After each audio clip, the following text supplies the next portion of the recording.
Today, I want to talk about the organization Black Lives Matter, emphasis on organization, because many people, including the organization's founders, they like to say stuff like, hey, buddy, it's not just an organization, it's a movement. And people like myself might say, yeah, tell that to the bank. Because as many sources have reported lately, the organization, they have some pretty troubling finances. Apparently, the organization has roughly $60 million, and nobody seems to know what's going on with the money, where it's going, or who's even in charge of all of this money. But first, I want to start with this article from Politico from 2020. As you can see, it was written in December of 2020 by Maya King. Talks about how some mutiny was triggered within the ranks of Black Lives Matter after BLM Global Network started forming corporate sponsorships. Says 10 local chapters are severing ties with the Black Lives Matter Global Network as the national leadership is known. They are furious that Patrisse Cullors, its remaining co-founder, assumed the role of executive director of the group and made these decisions without their input. That's a move that, to some, signaled a rebuke of its leaderful structure, which gave every member an equal say and kept anyone, including a founder, from overreaching. The operations of BLM have always been opaque, with thousands of members and dozens of affiliates. Two of its three co-founders are no longer affiliated with the movement, even though they continue to represent Black Lives Matter on television. Local BLM activists say national leaders cut them off from funding and decision-making, leaving them broke and taking the movement in a direction which they fundamentally disagree. And as the BLM movement grows in influence with millions in donations and celebrity endorsements, local organizers argue they're the ones in the streets pushing for change, and they're not getting their due. Sherry Dickinson, lead organizer of Black Lives Matter Oklahoma City, said there's been intentional erasure. People assume that the money is distributed to local chapters. That is not the case. People also assume that when actions are made, that national leadership has support and agreement from this collective, that what they're saying is representative of us, and that certainly is not the case. Now, when I read this piece back in 2020, I found all the infighting and mutiny interesting, although it was hard to tell who was being wrong here because it was he said, she said, as the article goes on to explain. Cullors declined comment, but representatives within the Black Lives Matter Global Network disputed BLM 10's complaints in an emailed statement arguing that most of the quarreling chapters are not formally affiliated with the Global Network. Instead, they say the BLM 10 are using the Black Lives Matter name in a bid for credibility and money. And because of its funding structure, the network is limited by how much it can give to local chapters. So yeah, it is hard to tell who is wrong here. On one hand, it would not surprise me if the leadership of Black Lives Matter is taking the grassroots activists for granted. On the other hand, it would also not surprise me if people were trying to open local chapters in an attempt to cash in on the hype. Hell, maybe everyone involved is looking to just build a brand and get paid. Again, this is all back in December of 2020, but we're starting to see more of this shenanigans. Recently, it was reported that BLM transferred millions of dollars to a Canadian charity to buy a mansion formerly owned by the Communist Party.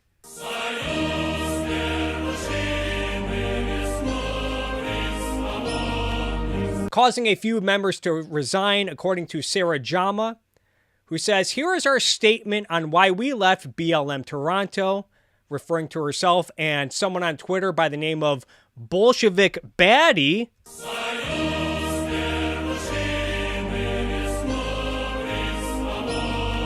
So I guess it's not just the leadership who are Marxists. Anyway, they say that after over a year of struggling with BLM Toronto to improve internal processes, we left the group when, like many other people, we found out that BLM Canada and their $8 million purchase of the Wild Seed Center. And you can see they explain themselves, saying that shortly afterward, we found out about the $8 million expenditure for the BLM Canada building. Specifically, we found out about the cost and size of the building the day it was announced in the media.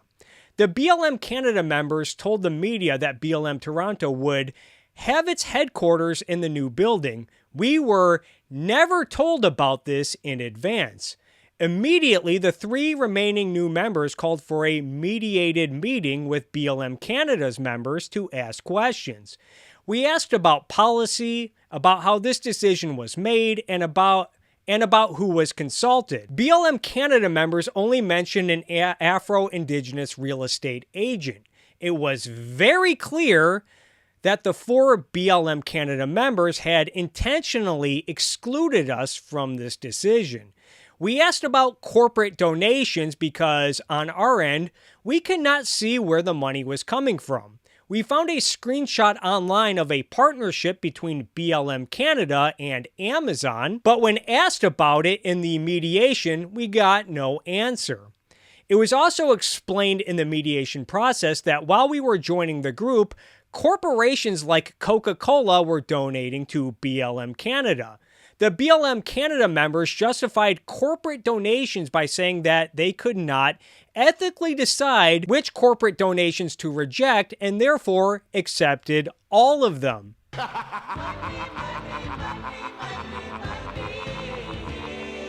We are still unclear about what other corporations have donated and how much they have donated. Going on to say that BLM Toronto has a significant amount of money. We wanted it to go toward a meaningful police misconduct campaign and toward the families who have experienced police violence.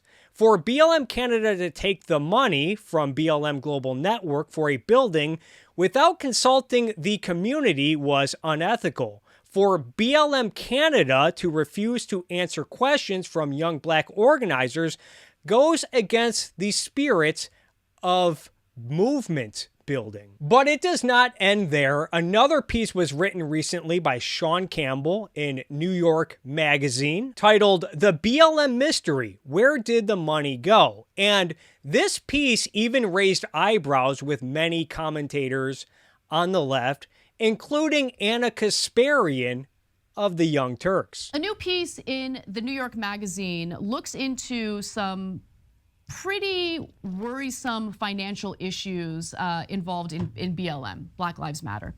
Now, there had been accusations against the founder, Patrisse Cullors, involving, essentially self-dealing, using some of the charitable donations to Black Lives Matter for her own purposes. Those were stories that I mostly ignored, brushed off. As we know, BLM has been attacked and targeted by the right wing since the very beginning. But all of a sudden, the New York Magazine came out with this piece that was well-researched, well-sourced, and was also written by an African-American journalist who has been a victim of police violence himself. And so I wanted to hear what his story was, what this story was, and what he found through his reporting. And the findings are worrisome, but they're worrisome. I will say this. The biggest issue that I see is the lack of transparency in regard to the money that was raised by Black Lives Matter, and more importantly, where that money was spent. There could be an explanation for a lot of what was written here, but it's really difficult to find an explanation when there's a lack of transparency in regard to the money. Yeah, and it was not just Anna Kasparian, the writer of this piece, Sean Campbell. He even appeared on the Bad Faith podcast with Brianna Joy Gray, and I thought this was a very interesting anecdote that he shared. Matter on quotation marks, whatever that was. Can you tell me a little bit about that anecdote and why you chose to open your piece with it? Yeah, so that anecdote involves the Black Lives Matter Huntington Beach organization, and that began with there were flyers and KKK paraphernalia put into plastic bags stuffed with rocks and thrown around the neighborhoods of Huntington Beach and Anaheim and Orange, California, basically saying White Lives Matter. We're going to have a rally saying to say as such. And Tory Johnson started organizing to do a counter protest against that. Now, when he put out his press release saying that he wanted to start organizing this counter protest, there was another message that was sent out as it began to permeate from the Black Lives Matter Global Network Foundation via Patrisse Cullors that said, we don't believe in counter protests. We don't want to do counter protests. They might be dangerous, and we aren't going to support this protest or any other. At that same time, while this protest is being organized, Patrisse Cullors was also putting together a online dance event sponsored by UGG Boots, where people could dance the Sponsored by UGG Boots. the electric slide. It was titled F***CK White Supremacy. Yeah, guys, let's host a dance party sponsored by UGG Boots. That'll really show the racists. Now, going back to the BLM Toronto activists and why they resigned, I think this is a real contradiction. I know it's real cliche and easy to play the ha-ha, you complain about capitalism from your MacBook while you sip coffee in the middle of Starbucks. I know it's really easy and cliche to play that card, but we're talking about Marxists like Patrisse Cullors, who is pretty explicit about her contempt for capitalism. Meanwhile, Cullors seems to be happy to play grab-ass with large corporations and accept what she calls a white corporation guilt money. Remember, Marxists like Patrisse Cullors, they're fighting the bourgeoisie establishment in this oppressive capitalist system. She's fighting on behalf of the working class and the downtrodden. And this is the same day and time as the proposed counter protest. So really, it was a clear contrast between what is, I believe, the central thesis of the piece, where you have local organizers on the ground doing work and really trying to work with their communities, and this corporate kind of an influence. Now, any number of things could have happened. There could be reasons that go into it, but there is this clear contrast between what the people in their neighborhoods want and what the organizers of their neighborhood want, and kind of the more corporate agenda of the Central Black Lives Matter. And another part of that too was that Tory told me he is struggling financially. He's been struggling financially since his... So yeah, the activist who was receiving no support from the leadership, he struggles financially. Since COVID days, and since he was even arrested during his George Floyd protest back in 2020. So just like some of these other organizers, him doing the work there puts him at risk, both on a personal, physical, and financial level. And this is not the same position that the global network itself has to deal with. Yeah, so this looks to be a recurring problem with the organization, where poor grassroots activists are getting little to no support. But it's not just the activists. Going back to Sean Campbell's piece, and I highly recommend everyone read this article, he talks about how one of the costliest consequences of poor transparency is that relatively small disputes can explode into public dramas that threaten to undermine the greater cause. In July of 2016, police officers in Watts shot and killed 18-year-old Richard Risher, and afterward, Risher's mother, Lisa Simpson, got involved with the LA chapter of Black Lives Matter. At one protest, Simpson and other activists camped out in front of City Hall to call for the resignation of the police chief. Melina Abdullah, a co-founder of BLM LA and a co-founder of BLM Grassroots, a tier of officially recognized chapters. And if you go on to read this piece, it does talk about how Melina Abdullah was featured in Levi Jeans's Beauty of Becoming marketing campaign. Melina Abdullah stood next to Simpson and gave a passionate speech calling on people to donate $5,000 to help pay for Risher's funeral, saying the last thing a grieving mother needs is to be thinking about how she is going to pay for her son's funeral. To even speak those words is a trauma every single time. Simpson says she never received any funeral money from the organization.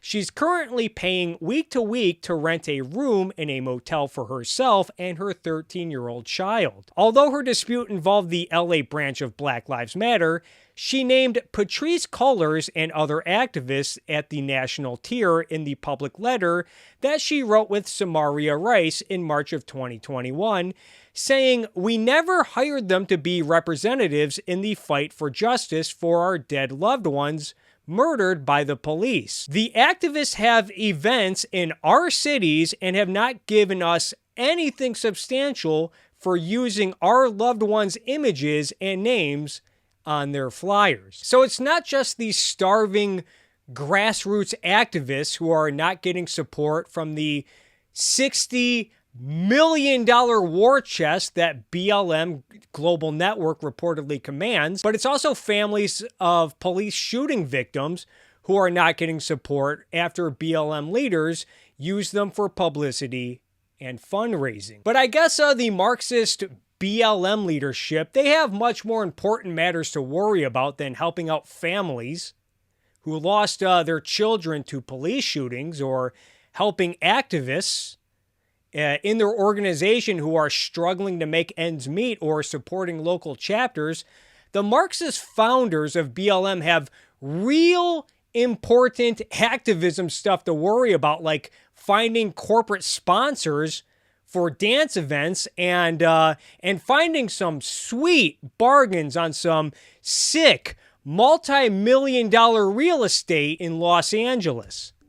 In recent news, a secluded mini compound in Topanga Canyon was sold for $1.4 million to none other than Patrisse Can Coolers. Located 15 minutes from the Commons of Calabasas and just a little further from Malibu, It's not a far drive from Malibu. This is a pretty nice location. modestly sized compound sits on about a quarter of an acre of land with 2 structures. Topanga Canyon is a rustic and somewhat private neighborhood, and Patrisse's new home spans... What a beautiful area. Are you guys getting this?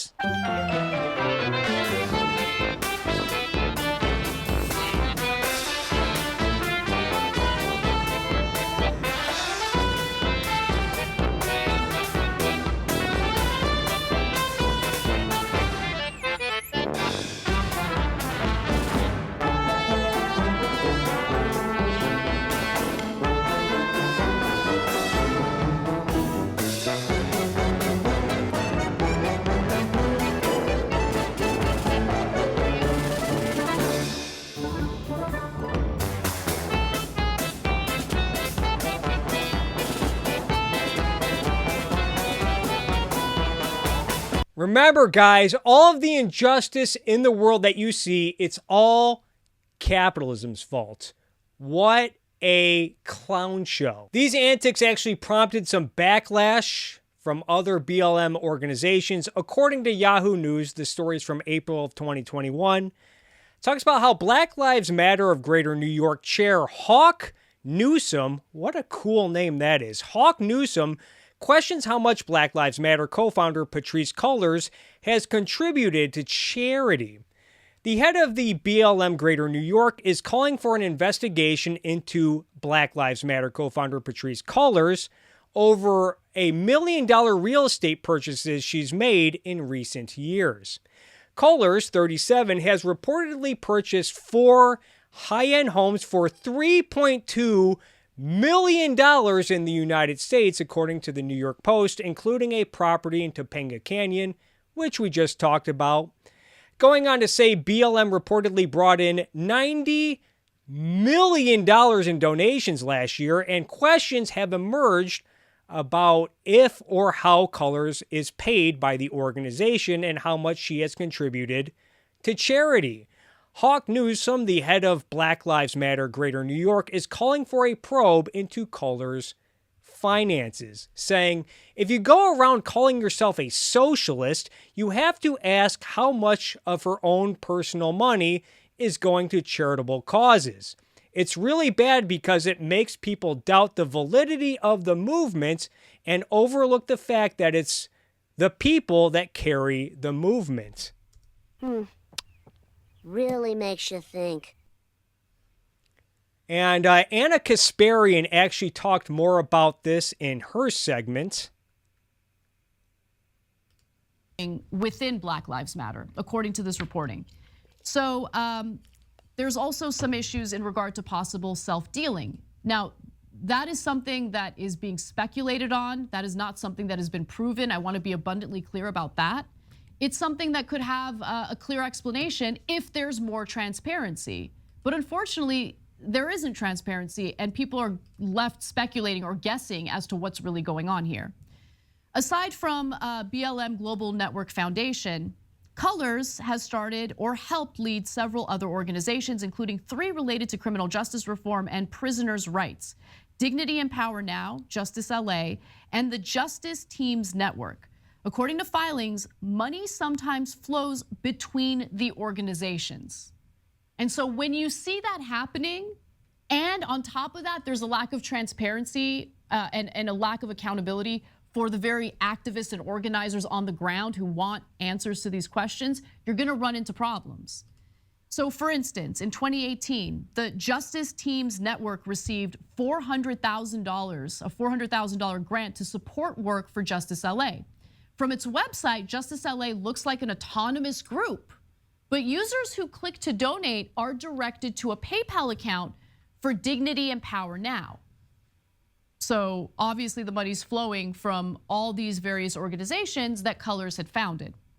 The organizations are linked through a person named Chrisman Bowers. He is listed as Dignity and Power Now's chief financial officer and as the treasurer of a local political committee, Reform LA Jails. In 2019, while working on an ultimately successful ballot initiative, Reform LA Jails collected more than $1.4 million in contributions. Now, where did the money go? $1.4 million is a lot, and people who donate deserve to know where that money is going. How is that money helping to advance police reform, to protect communities, to maybe even fund programs that help underprivileged youth? Well, more than half was paid out to just 4 recipients. The group sent more than $270,000 to Bowers' consulting company, as well as some $211,000 to Asha Bandali, a friend of Colors who co-wrote her memoir. About $205,000 went to a company Colors operates with her spouse, and about $86,000 was paid to Trap Heels LLC, an entertainment, clothing, and consulting company started by Damon Turner, the father of Patrisse Cullors' child. So that doesn't look good. Yeah, it certainly doesn't look good, does it?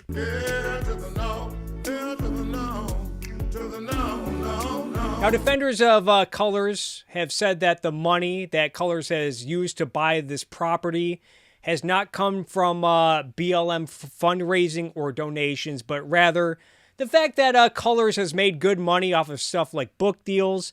This is according from a fact check article on USA Today saying she has 2 book deals, including an authorship of a New York Times best-selling memoir. The LA Times reported last year that she signed a production deal with Warner Brothers to develop scripted dramas and comedies, docuseries, and animated programming for children, young adults, and families. Which is probably the case, but even if I'm to buy this, it still goes against her Marxist principles, which include the contempt for wealth accumulation and private property.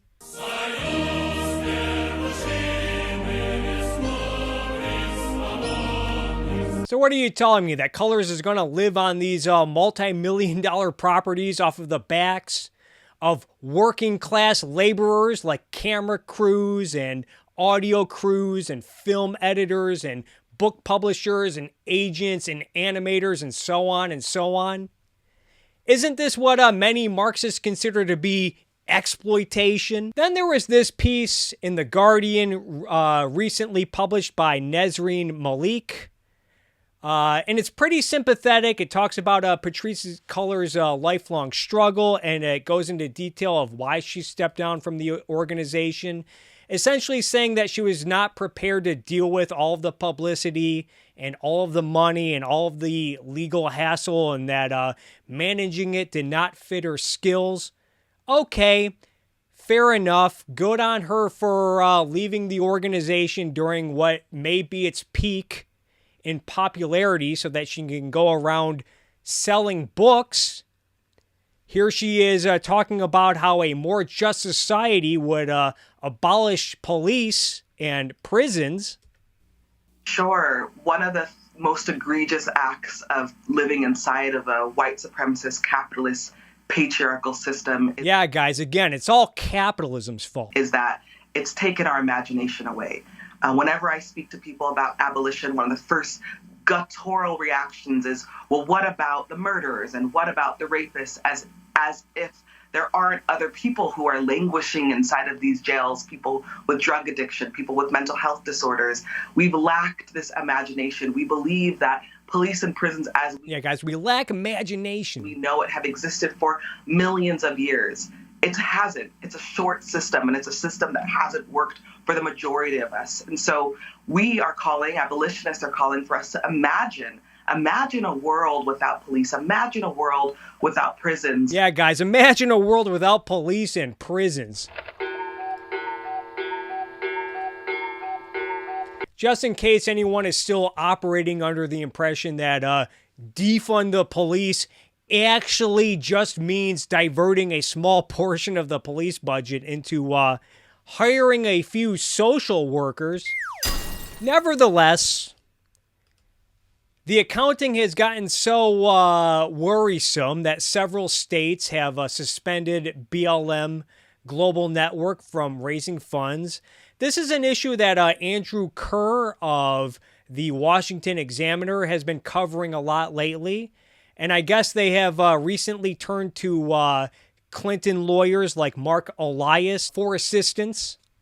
So we'll see how that turns out. The good news is that it does appear that the organization is starting to invest their money into helping innocent people who got arrested and thrown in jail. Recently, BLM Louisville managed to raise $100,000 to bail out Quintez Brown after he was accused of attempted murder after allegedly shooting at Louisville mayoral candidate Craig Greenberg. I guess we'll see how this case plays out. Either way, apparently this case was more in need of money and support than families of police shooting victims. So I guess that's the organization for you. It was founded by Marxists who demonize capitalism as their founders go around investing millions of dollars in personal homes and real estate and go around playing grab ass